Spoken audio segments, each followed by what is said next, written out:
Welcome to the Empowering Tomorrow's Automotive Software Podcast, brought to you by ETAS, a single source of cutting-edge software and hardware solutions that make automotive embedded systems safe, smart, secure, and sustainable.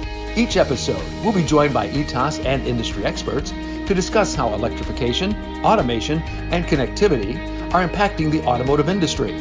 Now, sit back and enjoy the discussion.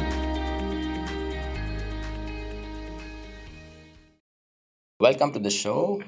I'm your host Subash, and I'll be taking you through today through a podcast as part of our online campaign, Your Ambition is Our Mission. It's a campaign that we started a few months ago and hosted several webinars that we are happy that many of you have also been able to participate on. We are wrapping up this webinar with a podcast. And joining me today is Nigel, who's the head of the RTA solutions at ETAS. Nigel, welcome to the show. Thanks, Subash. It's great to be here.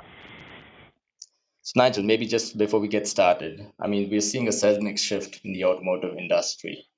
The OEMs are not just assembling vehicles, but they are beginning to also develop and own software platforms. And these software platforms need to be scalable, safe, and resilient. So when OEMs choose to lead with software, they're not just talking about software and tools, but they're also talking about trust. Yeah. And I believe the ETAS product suite is something that is anchored around trust. So could you just explain what was the motivation for this campaign as it was kicked off a few months ago? Yeah, absolutely. So I think you said it very well there, Subash. Obviously, software is becoming more and more critical to the delivery of the automotive products that we want in the future, the features we expect in our vehicles, and more importantly, the updates and enhancements to those features over the lifetime of ownership. But all of that can only be delivered if you have a foundation that enables that software first to be developed efficiently and effectively, and also to be updated over its lifetime. And you mentioned trust is a key part of that. That's because the automotive software environment is a little bit different to maybe several other software environments, that safety and security are very critical aspects of that. Obviously, safety is a very important topic because vehicles have safety consequences. If the software fails, it can lead to an accident. It can lead to the vehicle becoming uncontrollable for the driver and can lead to damage or even physical harm to the driver of the vehicle. Similarly, security is also very important. First, you cannot have safety without security, because if you cannot be absolutely confident that the software is unchanged, then your whole work around the safety argumentation for the software cannot be validated if potentially the security vulnerabilities could lead to the software being changed. And then, of course, security is an important topic in its own right, because vehicles have become a more and more interesting target to be attacked from a security perspective. And therefore, to build this software, this safety and security is an important aspect that needs to live in the foundation, or the platform software, or the operating system that lots of other industries would call it, that sits underneath to enable it. It needs to give you that trust anchor to enable you to deliver safety and security. That's true. So OEMs have been talking about platform control, but of course, this has gained significant traction in the last couple of years. Why now? Why is this increased traction that we see in the market now? So I think there's two things. So first is kind of platform software, and platforms have existed in the automotive industry for basically since the introduction of software, but they became really widely standardized with the introduction of AUTOSAR, and especially the AUTOSAR Classic platform a little over 20 years ago now. Yeah. And that is providing the platform for all of the control ECUs, all of the hard real-time safety critical ECUs that actually control the physical operation of the vehicle. So run the brakes, run the HVAC, run the wiper control, do the lighting, all of these things that are the hidden little computers in the car. The reason that now we're seeing this seismic change is the expectation from the consumer, and the OEM's desire to meet that expectation is, though, that more functionality is updated over the lifetime of the vehicle, and that these individual software features are tied together to deliver additional value. And that's leading to more powerful centralized architectures, more powerful centralized ECUs, and that's introducing a new kind of platform software into the vehicle. And that's the part that the OEMs are really looking to take a strong hand on, because that's the part that needs to be updated over the lifetime of the vehicle. That's the part where very customer-facing features can be delivered. And consequently, because that can enable the software-defined vehicle, which is a very popular buzz phrase in the automotive industry at the moment, because that's key to enabling the software-defined vehicle or software-defined functionality of a vehicle. That's why the OEMs are looking to take control here, because this is how they will differentiate themselves to the consumer. Less and less is it around topics of the powertrain and interior fit and finish. These all become more and more on a similar level. And therefore, this differentiation is moving more and more to the software, with the centralized architectures being something that the OEMs are wanting to take control. Doesn't mean it's replacing these deeply embedded control nodes. I mean, you still need to control the brakes, you still need to control the window wipers, but you need to tie it together with these new software platforms that the OEMs want to take a leading role in.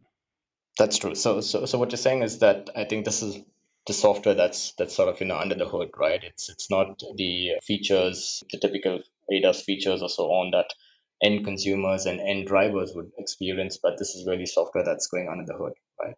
So Exactly, and that's where obviously our focus has been the last 20 plus years, and where we have more than 4 billion ECUs produced over those 20 years, powered by our platforms to enable those under the hood, deeply embedded ECUs that probably the average consumer doesn't even know there's a computer there, let alone software running on that computer controlling it, and yet it's a critical part of delivering this functionality. But obviously, as I mentioned at the beginning, safety and security is a key topic there, but also critical with those kind of very high production volumes, and also the need to control costs. This software has to be small, fast, and efficient as well, because it needs to run on very small embedded devices. I mean, if you're doing something that's just controlling the window wipers, you don't want to use a very expensive processor for this. So scalability and efficiency and performance is also critical for these under the hood ECUs especially. yeah. So Nigel, we know you are very often at customers, especially traveling around Asia, Middle East, and across the world, in fact. So what is the biggest ambition that customers are expressing today when they're talking about platform control? I think what you see is different strategies in different customers at the moment, but the primary focus is still showing some consistency, which is at the moment the car for the last several decades, since the introduction of software and then in-vehicle networking with CAN networking in the late 90s, has basically been built as a distributed system with everything roughly on the same level in the architecture. And it's all in the control plane, right? It's all these deeply embedded or under the hood ECUs that you mentioned, Subash, that are doing the real-time control. What has become more recently a huge challenge for the OEMs is the challenge of integrating. As they've added more and more features, the number of ECUs has increased enormously. And then getting the ECUs to work together and integrate them into the vehicle is very complicated nowadays. I was at a customer just a few months back, and they were explaining in their latest vehicle platform, there's 8 ECUs that are either directly or indirectly involved in the decision, should the vehicle be going faster or slower right now. You've got the ECU that's running the adaptive cruise control. You've got the ABS ESP ECU. And you've got the ADAS ECU that's doing pedestrian detection and emergency braking. All these ECUs are somehow trying to decide, should the car go faster or slower right now. And that's become a very huge integration challenge for the OEMs.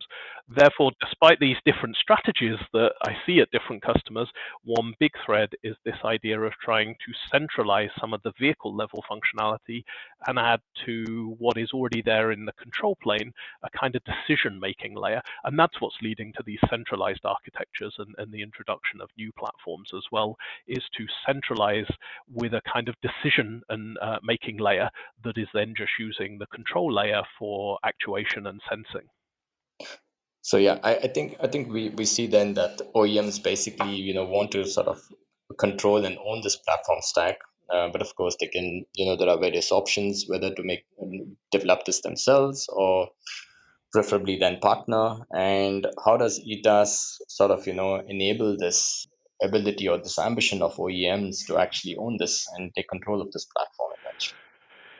Yeah, so you mentioned that we've been kind of promoting around the tagline of "Your ambition is our mission," and this is more than just a slogan for us at ETAS. It's kind of a commitment, a purpose statement of ETAS. That being number two here in the market, we're wanting to be very supportive and flexible and offer exactly what the customer needs and not try to dictate too much.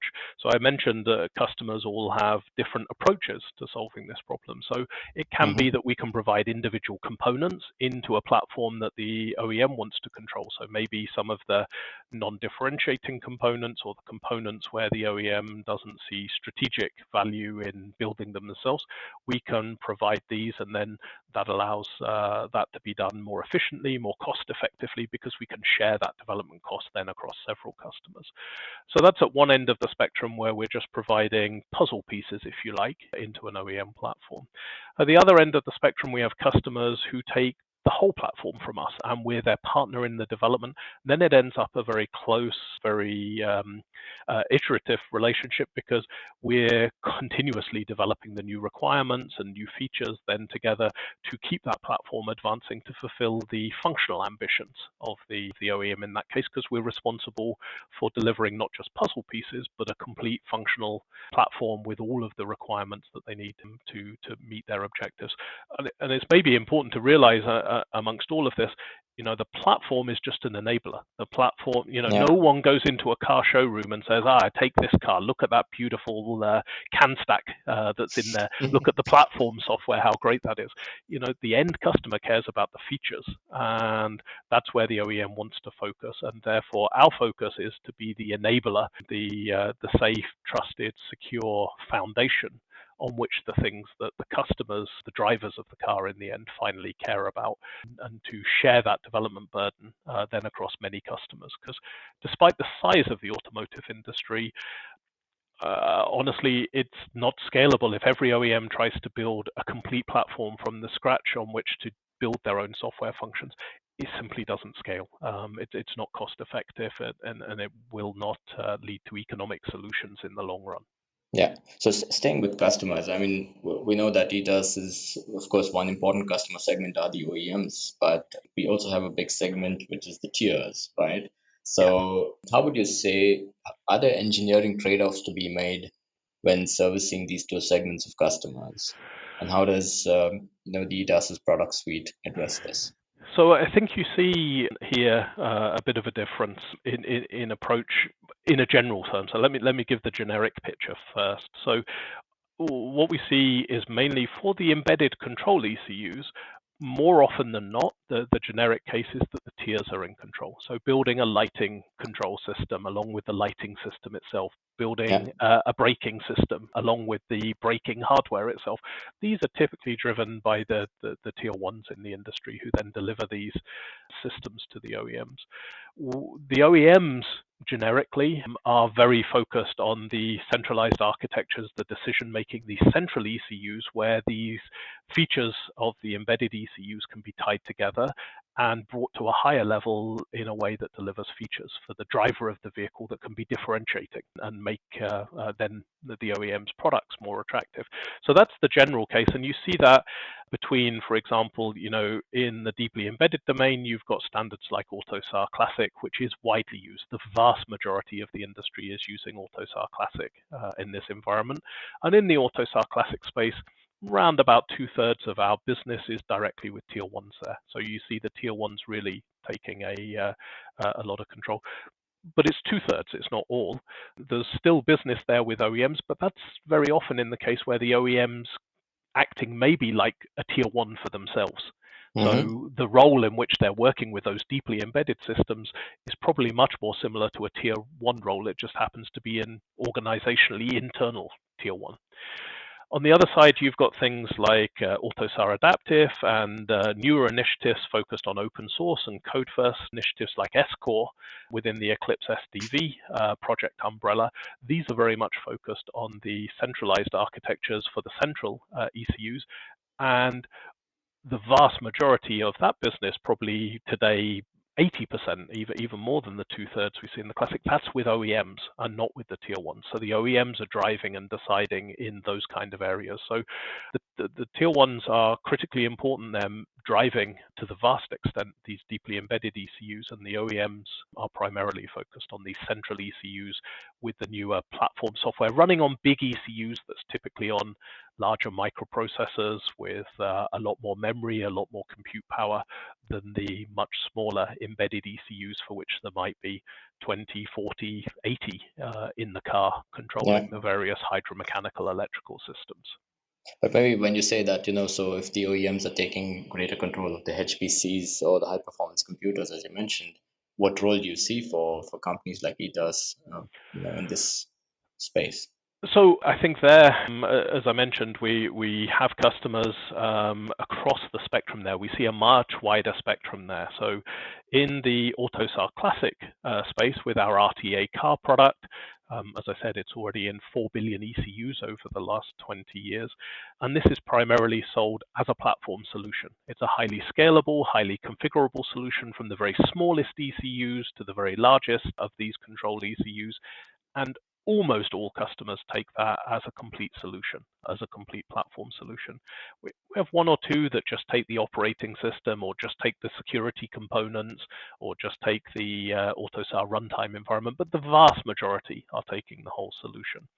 In the newer and still much less mature microprocessor platforms for these centralized ECUs for the vehicle computers or domain controllers, we have this much broader spectrum from providing just some puzzle pieces of the platform that the OEM doesn't want to build in-house, but they're building the rest of the platform themselves, to providing a complete solution, a complete microprocessor platform software, then integrated with a commercial POSIX operating system, and providing that as a complete solution to the customer. So in this centralized vehicle computer platform, we see a much bigger variety of the solution space in how we support the customers, from these, just puzzle pieces to complete solution.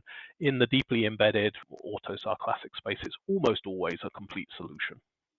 Yeah. So maybe let's just come back to, I think the trust anchor, which is of course rooted in safety and security, as we spoke about earlier. And do you see, these requirements also evolving for HPCs, and what new challenges, are foreseen here? Yeah, for sure. So I already mentioned that when we look at these vehicle computers or high performance computers, the HPCs, as you mentioned, these are much bigger systems. Not what you would traditionally call deeply embedded hard real-time control systems, although they're still safety critical, they're still real-time, but they're running with POSIX operating systems, they're running with external memory, and the safety and security approaches there have to be different to the ones that can be taken in the deeply embedded environment where our RTA car solution runs. So the security vulnerabilities are much broader, much more challenging in these high performance computer areas. The attack surface of a POSIX system in a microprocessor with all of its interfaces, and these ECUs are very often the ones where connectivity into the car is also coming. That's true. This is meaning that there are many new challenges there. Similarly, the approach to safety that has been taken in the deeply embedded world is a very traditional classical one of you know a lot about the software statically at design time. You can follow safety standards that define a lot of things a priori with following standards like ISO 26262. That's much more challenging in the environment where the software is being updated continually over its lifetime and where the software is connected. So new approaches to both security are important and safety in that domain. You can't just carry them over because they don't scale to the complexity that we see in the HPC environment. And I understand that that security, especially with software updates over the air, the security is not just a SOP or a start of production property, but rather it lives on, right, beyond the first SOP as well. Yeah, absolutely. I mean, this is important for so many reasons, and I think the automotive industry has been learning that with some negative examples and negative publicity. So, getting the security right here is critical. I mean, if you get it wrong, you can open up a vulnerability into the vehicle that's very hard then for the rest of the vehicle to manage, and it can lead to your vehicle becoming easier to steal. For example, we've seen examples of that where you can buy devices on the dark web where you can simply remove, for example, a headlight or a wing mirror for a car, connect to the CAN bus, and then unlock the car, start the engine, and drive it away without the key. These kind of things all need to be addressed by a proper architectural security approach. And security, as the classic saying goes, is only as strong as the weakest link there. So security is a very critical topic over the lifetime of the vehicle, and it affects the OEM significantly because that can damage the reputation of the vehicle. But as you also mentioned, with software updates, over-the-air updates over the lifetime, this also becomes important for the economics for the OEM, because security is the foundation then of their business models to make money from this software, to be able to charge for new features, to be able to charge for updates. You can only do that if you know that it cannot be worked around due to security vulnerabilities and be obtained for free. So it's also important to protect the future business models that the OEMs have in mind to catch revenue for software updates, for new features over the lifetime of the vehicle. If they're not done securely, you can guarantee there will be a black market that forms to get those software updates for free or with no money flowing to the OEM, which is then undermining their whole business model for this software-defined vehicle. Yeah. So let's maybe move on to look at the architecture and also the product architecture. So we know well that OEMs scale from prototypes towards production software, and of course across multiple domains. You mentioned about how the RTA car product also supports these multiple domains deeply embedded, from brakes, engine control, up to wiper control, and so on. Is this then also something which is a single scalable family, or are there different variants that we offer? So we took already more than 20 years ago a very conscious decision here with how we build the solution to enable it to be scalable from the smallest to the largest ECUs. I mean, you mentioned some great examples there, Subash. The price and value for an engine control ECU or for one of the more powerful deeply embedded ECUs compared to a small wiper control or a LIN node that's just managing some switches on behalf of the vehicle, for example. The cost of those ECUs can be 1, 2, sometimes even up to 3 orders of magnitude apart in value and cost that they need to hit in production. That means you need to have a scalable software solution that fits from the very smallest devices that maybe only have a few kilobytes of memory, maybe a single-digit kilobytes of RAM, or even less in some cases, up to devices that maybe have megabytes of flash and tens or hundreds of kilobytes of RAM. And the decision we took now 20 years ago is to have a product that is entirely code-generated. The reason that's important is it means you only pay the cost in production for our platform software in terms of resource usage, CPU usage, RAM and ROM. You only pay the cost of that for what you actually need and use for your specific configuration. That means we have a highly scalable solution from one code base, one product line that runs on the smallest, dumbest, to use a slightly negative word, ECUs, up to the much more powerful, much more economically valuable ECUs. But the good news there is then you're not having to change solution. It's not different profiles. It's not different pre-configurations. It's not different reference integration packages for these. Everything is generated based on your requirements and your design. And that's what helped a lot with the AUTOSAR standard coming along with the AUTOSAR XML to standardize then how you capture those design properties. And then we generate a highly optimized, highly tuned implementation that basically has the lowest possible overhead for what you need. And you don't pay any cost in terms of runtime performance for anything you don't need. And that's the hidden cost of software in the automotive industry. If you're using a few extra CPU cycles or an extra couple of 100 bytes of RAM or an extra kilobyte of ROM because of inefficiencies in the code, that could cause you to have to move up one variant of the chip, which might add another 10, 15 cents, 50 cents to the price of the microcontroller. And 50 cents times a production volume of 20 million is starting to be very meaningful money. And that's where with RTA Car, we have this highly scalable solution that can actually save you money because it can take hardware cost out Yeah, for you. absolutely. So And saves you waste as well, right? I mean, that's absolutely. I mean, I made the joke comment before, no one goes into the showroom to buy the car based on the CAN stack, but also no one pays for the microcontroller to run the platform software. They pay yeah. for it because it runs the ADAS feature or runs the brakes effectively. So the platform needs to be as small and efficient as possible to get out the way and allow the functionality to run. Because in the end, the platform's just there to enable features. So, and I can imagine that, perhaps this has been one of the most interesting attractions for customers. So is there an example that you could share where, we've been able to enable an OEM to regain control from perhaps legacy vendors or even fragmented tool chains?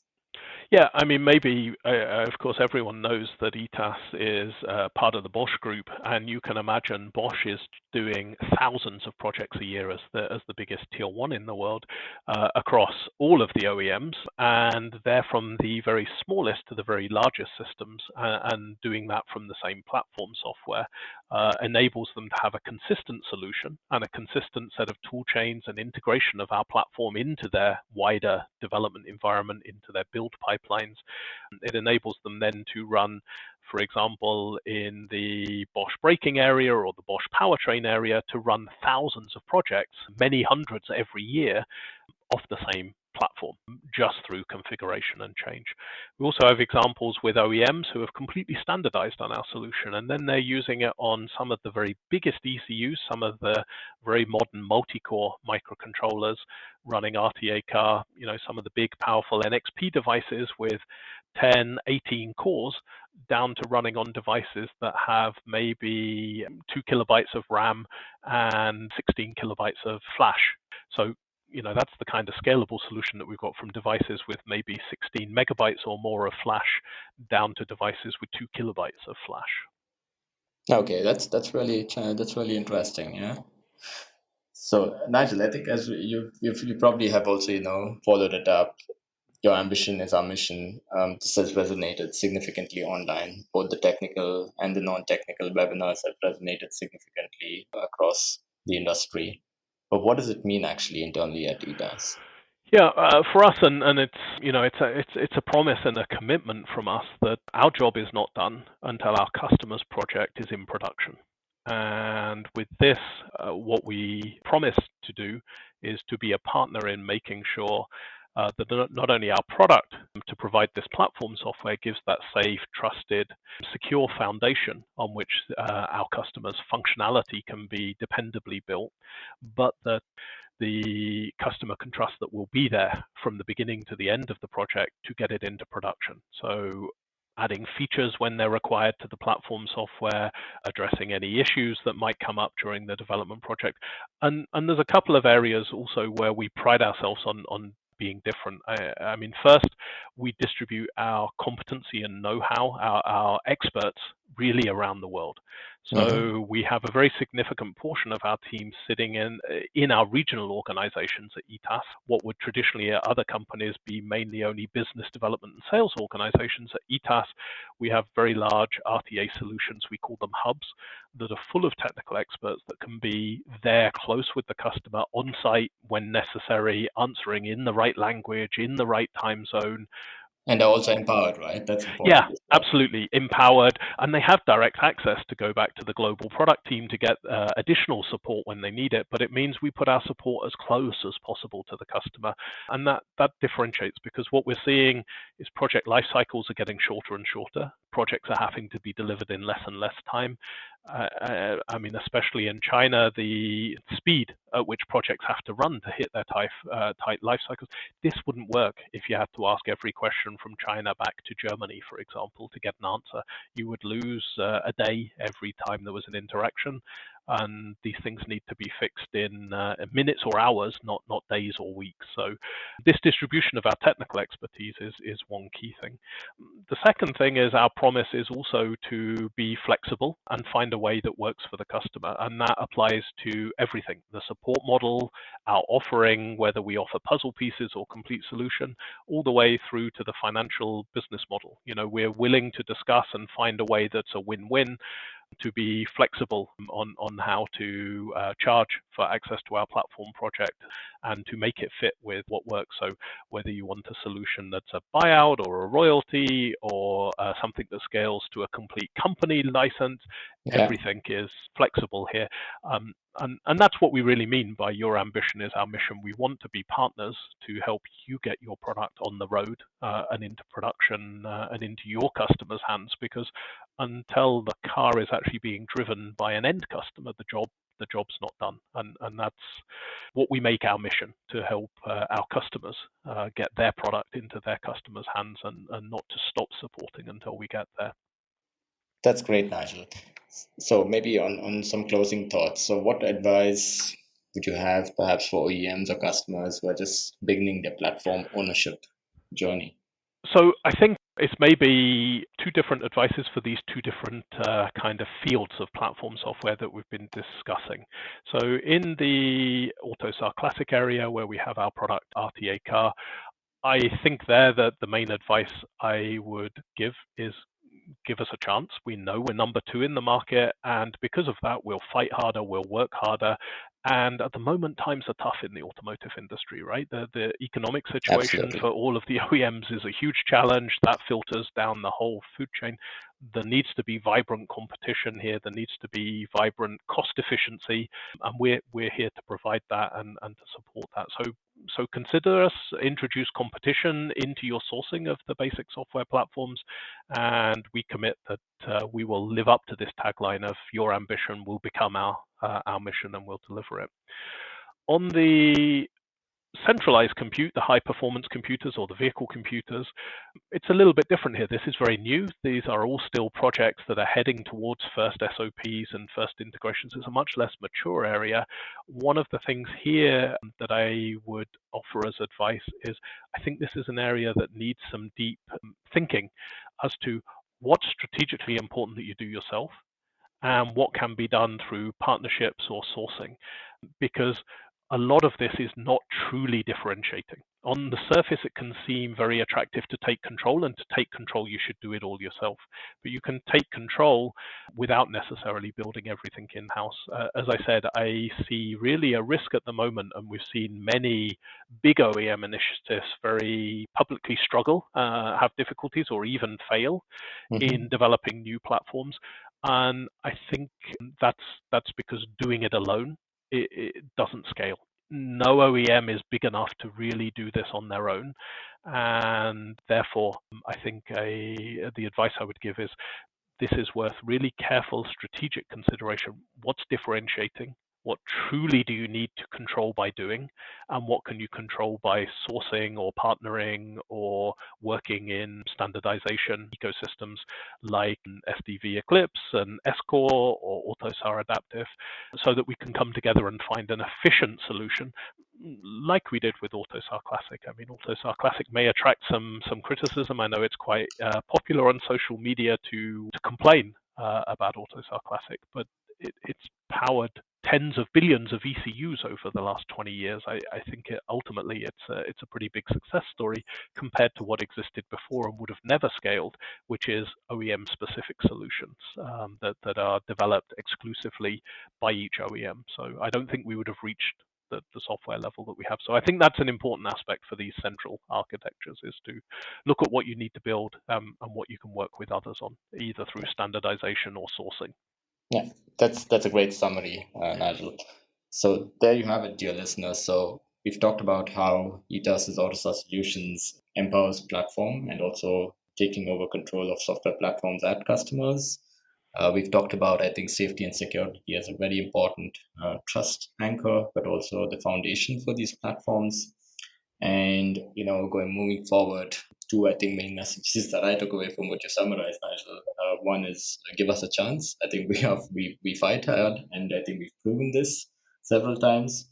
And on the HPCs areas, I think the jury is still out whether this has to be a completely mixed solution or if it is really something which can also be done with partners, right? Absolutely. I think that's a perfect summary, Subash. Yeah. Good. So with that, thank you, Nigel, for joining in, and dear listeners. So please understand. So ETAS is not just building tools and then embedded software. Through this campaign, we've also tried to highlight that when the OEMs have an ambition to actually have platform ownership, our mission is to actually make that platform rock solid. Yeah. So I'd invite you to also have a look at our webinars online or just visit our website at www.etas.com. So you will find all the information that you need over there. And thank you for listening in and tuning in, and have a nice rest of the day. Thank you for joining this episode of the Empowering Tomorrow's Automotive Software podcast. Please leave a comment or review with your feedback or what you'd like to hear in future episodes. To learn more about automotive embedded systems and ETAS's capabilities, visit our website at ETAS. That's ETAS.com.